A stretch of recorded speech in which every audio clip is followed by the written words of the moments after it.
శ్రీమాత్రే నమః. ఇవాళ ఉస్తికాయలు, సాంబార్, ఉల్లిపాయలతో పులుసు పెడుతున్నాను. ఉస్తికాయలు అంటే ఇగో ఇలా ఉంటాయి, చిన్న చిన్న మన కుంకుడు గింజల్లా ఉంటాయి.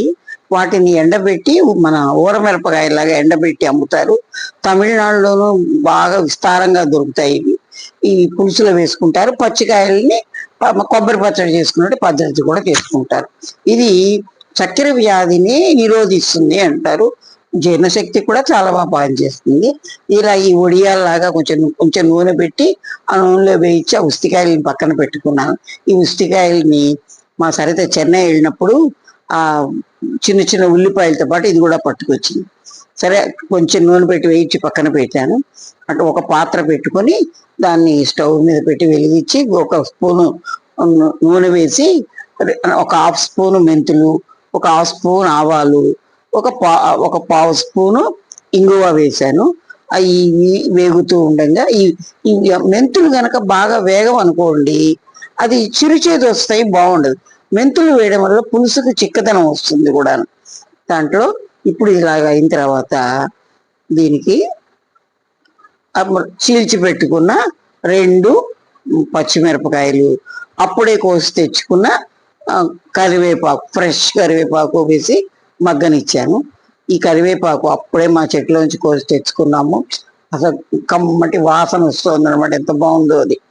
ఇవి పులుసులో ఈ పచ్చిమిరపకాయలు అవి ఉడుకుతాయి కదా, అవి మనం తింటుంటే పుల్ల పుల్లగా తీగా ఉండి పులిహారలో వేసిన పచ్చిమిరపకాయలు అంటే టేస్ట్ వస్తుంది అనమాట.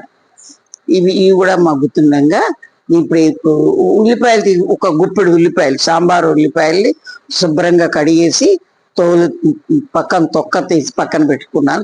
సరిగ్గా గుప్పెడు అంటే గుప్పెడు, ఆ గుప్పెడు ఉల్లిపాయలని వేసి ఇలాగా ఈ పోపులో ఒక హాఫ్ స్పూను దీనికి ఉప్పు వేసాను. హాఫ్ స్పూన్ ఉప్పు వేయడం వల్ల ఏమవుతుందంటే కొంచెం ఉల్లిపాయ తొందరగా ఆయన చిన్న చిన్న పాయలే కనుక తొందరగా మగ్గిపోతాయి. దీనికి ఒక పావు స్పూను పసుపు కూడా వేసాను. ఈ ఒక్కసారి ఒక 2 నిమిషాలు మగ్గిన తర్వాత చింతపండు గుజ్జు ఒకటి చిక్కగా తీసి పెట్టుకున్నాను. ఒక 2 స్పూన్లు అంటే 2 స్పూన్లు. దీనికి చింతపండు కొంచెం బాగానే పడుతుంది. ఈ ఉస్తికాయల్లో చిరుచేదు ఉంటుంది అన్నమాట. కాకరకాయలో చేదు కాదు కానీ కొంచెం చిరుచేదు వస్తుంది, అదో కమ్మదనం. అందుకని కొంచెం చింతపండు బెల్లం ఎక్కువే పడతాయి. 2 చిన్న చిన్న బెల్లం దిమ్మెలు. ఈ చిన్న దిమ్మెలు నేను దేవుడి నైవేద్యం కోసం తెచ్చిపెట్టుకున్నా. దేవుడి నైవేద్యం పెట్టాక వాటిని ఏ పులుసులోనో చారులోనో వేసేస్తుంటాను. ఇలా చూసారు, ఈ 2 దిమ్మెలు ఉప్పు చింతపండు వేసేసాం కదా. దీనికి 2 గ్లాసులు 2 కప్పులు నీళ్లు వేసాను. మన కన్సిస్టెన్సీ మనకు కావాల్సిన క్వాంటిటీని బట్టి అనమాట. ఇది 4గురికి సరిపోతుంది.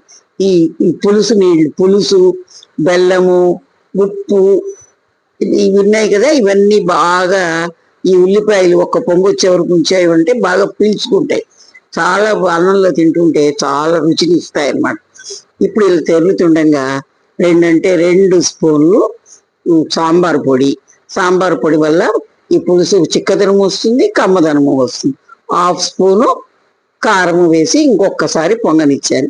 ఇలా చూసారా, ఇలా తెరులుతూ ఉంటే ఆ ఉల్లిపాయలు దాంట్లో ఏదో స్విమ్ చేస్తున్నట్టుగా లేదు, అది చూస్తేనే తినాలనిపిస్తుంది కదా.